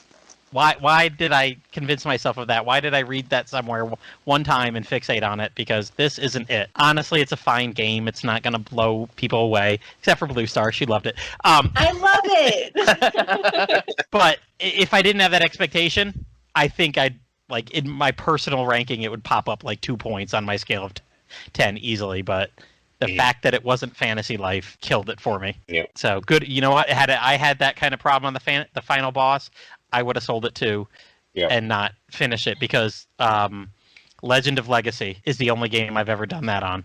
The part got that to the really good. No, I was gonna say that's the only game. Legend of Legacy is the only one I got to the final boss, and I just couldn't do it anymore. Mm-hmm. Like, nope. I think the thing that really got me and why I hated the second game so much was because I spent the $200 for the collector's edition, and even the collector's edition let me down. They were showing, oh, look at all this stuff, and I don't know, it came with like this mobile like diorama thing, and like the figures looked horrible. It had the 3 main characters and the kingmaker from the casino town. And you see these pictures and stuff like that, but when you look at the actual figure, it was like the worst painted thing. It looked horrible, and I was just, everything about it just let me down, especially with that collector's edition. And I see it on, going on deal sites on Twitter and stuff like that, like, oh, the Ni no Kuni 2 collector's edition, like $80. I looked it up on Best Buy while you guys were talking about it. It's on clearance for like $90 now. And I'm like, man, I spent $200 to get this thing, waited, not all night. I waited quite a while for it and stuff like that, because it kept getting delayed too. The game got delayed a few times. And yeah, just everything didn't work out. Mm-hmm. Hey, and that happens. We've all had those games. Yep, that's the one game where, all those, oh, what's the most disappointing game you've ever played?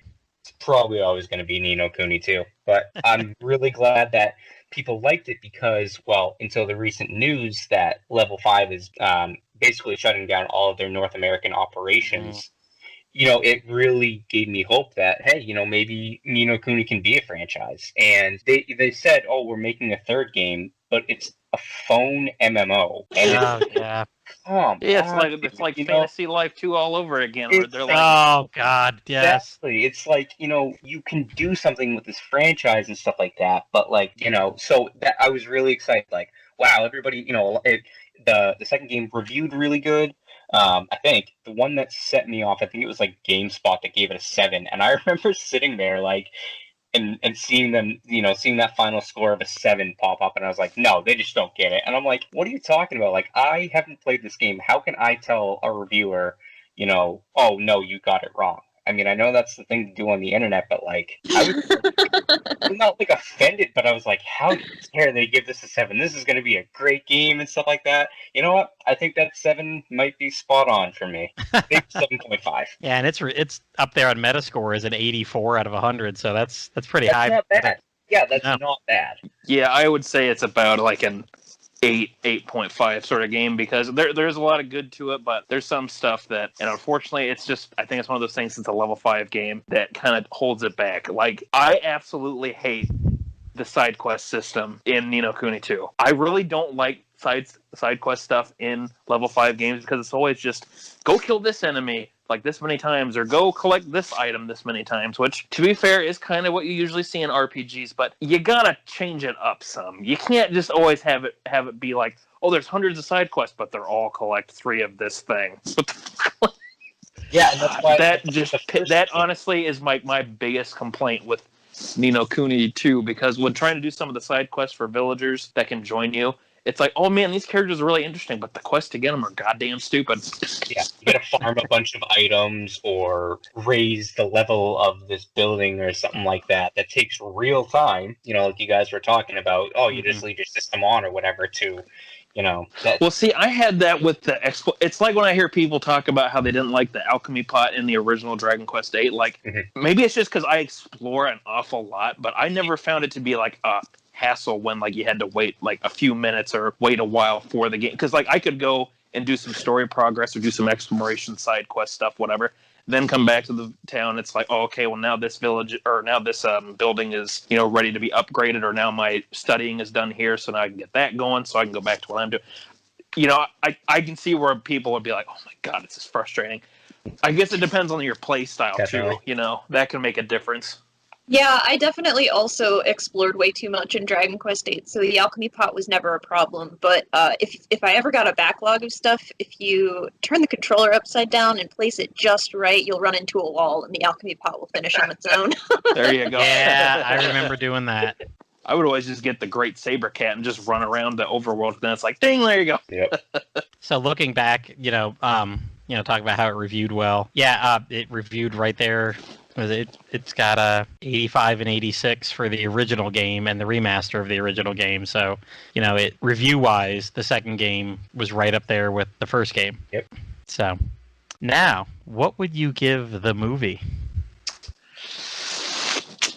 I That was a horrible segue. movie because I remember, what I do remember about the movie was that Dragon Quest Your Story was coming out right after it. So I was in like heaven. I was like, I think they like both came out on Thursdays. I was like, 1 week, boom, Ni no Kuni movie, sweet. I got nothing to do tonight. I'm going to watch that. And then, next week, Your Story comes out and stuff like that. Like, oh my God, I can't believe they're making movies about this. The only thing that really sticks out to me about the movie was Oliver. I mean, there's a character that I think is heavily implied as Oliver. So like seeing that after, I think, I wasn't really paying attention to like the worlds and stuff like that. I didn't really get that. I mean, I know probably you guys kind of caught on to more what the world was about, being Ni no Kuni 2 fans. Actually, I think the world is set after Ni no Kuni 2, but I feel like a lot of the constructs that tie the worlds together was a lot more of a callback to Ni no Kuni 1, which I thought was actually really interesting, because a lot of the things that felt absent in Ni no Kuni 2 came back in the movie. be. And that's the line that I read earlier when I was pulling up something and realized I was reading about the movie. Not that somebody that had been with Studio Ghibli was the director of the movie. So while it wasn't necessarily them, I think it was more closely tied to that first one. Didn't they have the statue of the Cat King? Yeah, King Tom, I believe. Yep. Yeah. So there were some throwbacks, to the first one. I just felt, I don't know, because I was like, how are they going to do this? Are they going to go to the world of the first one? Are they going to go to the world of the second one? Or are they going to make their own world? So I didn't really know what to expect going into the movie, how they were even going to do it. Yeah, and I'd never played the second one when that movie came out back in late January, early February. And yeah, like I think the press release from Netflix at the time was about both of those movies coming out. Like, hey, guess what? We're bringing over Ni no Kuni 2 and Dragon Quest Your Story.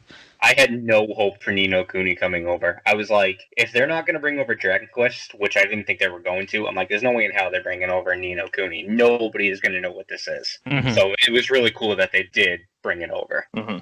Yeah, I mean, I thought the movie was fine. I got all those little things, the little old... It was an old guy in the hospital, right? Yes. Yep. That was pretty obviously, supposed to be Oliver. Mm-hmm. And then, just the statue and everything. I mean, the story was completely its own thing, and the schoolboy characters from modern-day Japan was completely its own thing. But to me, it was, that's an anime movie. It was okay. Yeah. Like I got the kind of source theme material behind it, but it wasn't like that's the first movie, that's the second movie, whatever. Yeah. It was its own thing. Yeah, I messaged Platty because I watched the movie on Wednesday and I wasn't able to finish it until the next morning. So my opinion of the movie on Wednesday was that, okay, this is pretty good. I noticed there were a lot of shout-outs to the games. Like, I noticed a lot of musical cues from both Ni no Kuni 1 and 2, since I have both the soundtracks.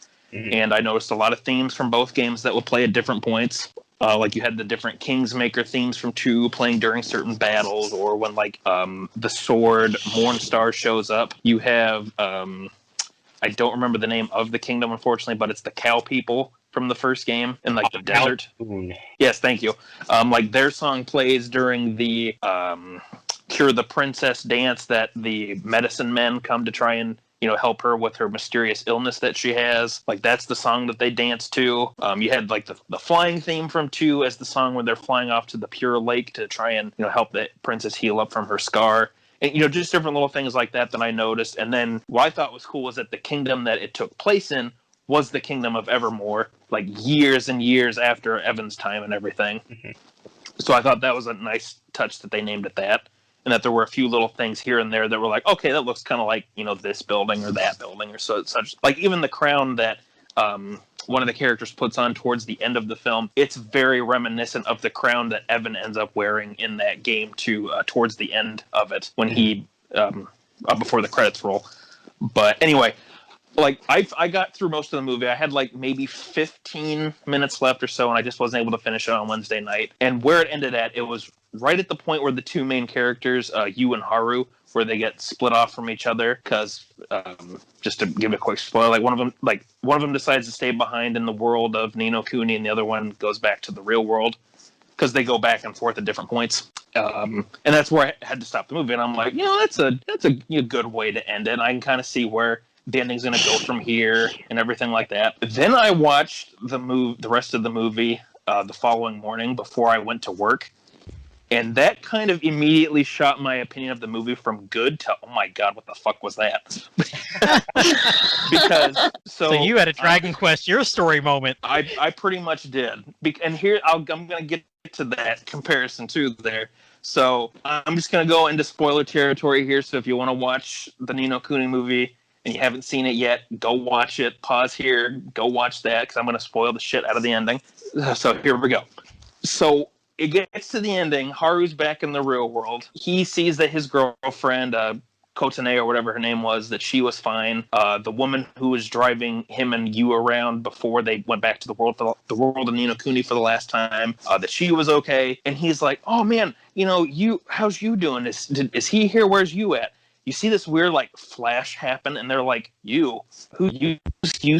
Okay, what are you talking about?" Well, then he's like, What do you mean? You don't remember him? Now, there's a line earlier where it talks about like how one life can affect another with how the worlds work, how like you're like your soulmates or whatever that term was for it. And Haru then is like trying to figure out what exactly happened to you and why nobody can remember him. And then for some reason, the movie's like, oh, Haru and you were soulmates. For some reason, Haru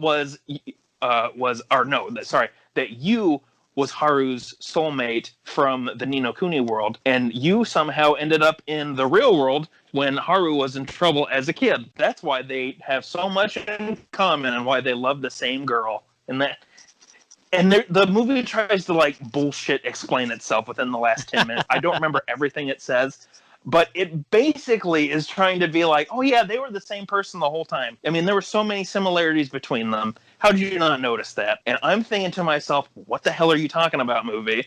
There was no hints to them being like related to each other or being the other world versions of each other. And you can't use that explanation either, because the other world versions of characters in the same movie look like that same character with same like facial features, same hairstyle, and same other appearance, parts of their appearance that would look the same between the two worlds. And when you look at Haru and you, they're totally different looking characters. One of them has slightly darker skin color, one of them has long black hair, one of them has a short brown hair. There might be like the same body build, but they have clear differences between the two of them. It's like, what the fuck are you talking about? They're not the same character. It's one of the times where an ending to a movie like legitimately made me go, what the fuck was that? What am I watching? And I really did like the movie up to that point. I thought it was interesting how it incorporated stuff from the games and other elements from the Ni no Kuni series, but then it just pulled that bullshit on at the end. And it was I apologize for the rant, but it was just one of those times where I was just like, that is the dumbest thing you could have done to end that movie. That was the dumbest thing that they could have done. I figured it was going to be that you was going to be from he was somebody from the other world because he knew so much about it and he kind of just accepted a lot of things about it, no problem. But that just like maybe he got into the other world somehow, or like his other world self, disappeared, and the you from our world, he came in to basically take that guy's place, like maybe his other world version was the protector of the princess, or he was, someone who was going to become a hero, but, he was killed off or something like that. So that's essentially why you was brought into that world to sort of, try to create that balance to put things back in order, and then he just at the end of the movie would be like, oh, I'm going to stay here. I like it here. But then it just pulls that bullshit where it's like, oh no, they're the same character the whole time. How could you not know that? So dumb. So dumb. But other than that, it was a pretty good movie. I enjoyed it. I loved the animation, good music callbacks and things like that. And other than, I like you guys, I was really surprised that it was supposed to be Oliver towards the end there. Like, I figured the old man was going to have some importance, but when he showed up in the attire that he did towards the end of the film, it's like, oh my God, was that who that was? Yeah, because I think doesn't even talk about magic throughout the game and stuff like that, and throughout the movie. And yeah, it's not until he actually throws on Oliver's clothes, his normal outfit, that I'm like, oh my God, that's him. That's amazing. Yeah, that was a cool little thing. It did make me wonder though why exactly Oliver was in a Japanese hospital, but I guess we're not going to get an explanation of that one because he just sort of showed up and is like, here's my cane, bye. Bye, it's actually a sword. See you later. Bluestar is a sword because reasons. Apparently its otherworld self is an old man's cane. So there you go. That kind of made me mad as well, and the second game as well, because in the first game, Oliver's wand, he gets Mornstar. And then the second game, they're like, we need to get this thing. It's called Mornstar. And I'm like, come on, dude, get your own name, Yeah. It, like most movie adaptations, people always say the book is better here. I guess the games were better. Go in It's with weird low 'cause, expectations and you'll be pleasantly surprised. Yeah, I'm just going to tell you now, when you get to the part at the end where Haru and you go their separate ways and you decides to stay in the other world, just stop the movie there. Just skip ahead to the credits. Don't watch the last 15 minutes or you might get kind of pissed off like I did. Because, Jesus Christ, that was so bad. That was so bad. Like, at least with Dragon Quest Your Story, there were at least hints about what the truth of the ending was. Without not going... Okay, I'm going to stop. I'm going to stop talking about it. Movie was fine. Just ending sucked ass. I think that's what half the people said when we did the slime time on Dragon Quest Your Story. Movie was fine. Shut it off 5 minutes early, and you'll have a great time. And you'll never know the difference. You'll never know. Just get put under a sleep spell. You'll be fine. You'll be fine. Get one of those little Men in Black things and hit 10 minutes and just wipe your memory. There you go. Get one of the little flasher pens. Yep. So I think that brings us to the end of all of our Ni no Kuni talk. Anything else? We'll kind of go one by one. Bluestar, you ever think you want to see another game, another movie, another something from this franchise other than a mobile title? Other than a mobile title, yeah, honestly, I'd probably pick it up. It's probably one of the few games that just, by the sheer title, like if a Dragon Quest game comes out, I'm gonna buy it. If another Ni no Kuni game comes out, I'd probably buy it and play it. Yeah, I mean, I'm really enthralled with number 2. Never really thought I would be, and despite that battle system in 1, I did have a good time. I did put like 45 hours into the game. I very rarely, if ever, do that to a game that if it's not, something's not gripping me. So I can definitely say this is a series to watch for. I mean, level 5 is always on my radar. I do love level 5. But man, they Dark Cloud 3 when? Gosh, yeah, I mean, Dark Cloud 1, Dark Cloud 2, those are the only PS2 on PS4 games I ever bought. Somebody on the Den's been playing Rogue Galaxy. I loved that game back on PS2. The Dragon Quest games, almost every, and I love Yokai Watch. Like, that is, to me, that's above Pokemon to me. So that's a fun series. Well, that's not hard to do nowadays, really. To be better than Pokemon, I think we're finding that's not too hard. And I say it all the time. I'm like, I'm over 1v1 battles. I did it in Dragon Quest 1. I'm good. I can do 1v1. Give me something different. Give me something different. Gosh, just once. Can I do 2v2 more than one time in a million years? And that's what all these, like the Ni no Kunis and the a lot of the Pokemon clones and stuff that I've enjoyed. Dragon Quest Monsters games. You've got a party of monsters. You're going in, building parties of monsters and stuff like that. That's pretty amazing. So, but no, and I love it. I mean, you've got the Higgledies in this one. You had the Familiars in the first one. Completely different mechanics, but both kind of working on that collecting monster, helping you out along the way. But yet you're fighting in the battles too. So, 2 completely different ways to put that in a game. I'd be interested in a third. Show me what you got. Yangus, I know you haven't played 1, but you're interested enough to go back, right? Oh yeah, like I would definitely go back and play 1 at this point. And I know from everything I've heard and seen how different the gameplay is. So because I'd like to sort of look up into that stuff too before I try and jump into like past entries of the series. But I mean, I really enjoyed the second game, and despite my gripes with the movie, I did enjoy the film and thought it was a good it stood out as its own thing, but still kind of worked within the series as a whole. And I'd like to go back and play the first game on my PS4 at some point.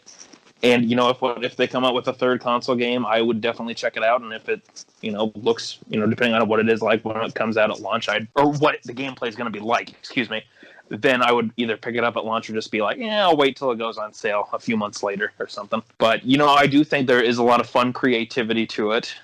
To the series, and it's something we didn't really talk about much before now, but it's got most of the games, the games and the movie all have really good soundtracks thanks to Joe Hisaishi, who is the composer from Studio Ghibli, and a lot of his pieces throughout the games and some of the ones that are used in the movie, both reused ones and new ones, they're very good pieces. There's a lot of stuff that I like listening to from 2 and from 1, like when I'm on my own time, like the Overworld theme from 1, the Flying theme from 2, the Seaside Kingdom from 2, and a few other select ones here and there.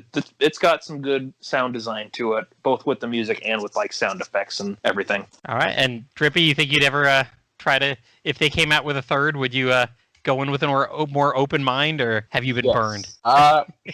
Yeah. If it's kind of like Bluestar was saying. If you slap the name Ni no Kuni on it, I'm gonna at least give it a look.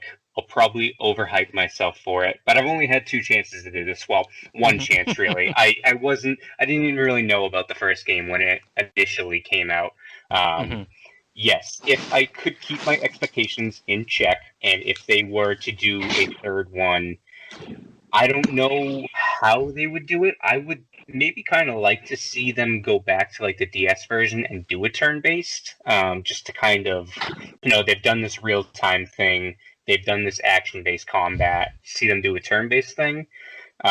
Yes, I would like to see a third one. Do I think it's ever going to happen other than that phone MMO? I don't know.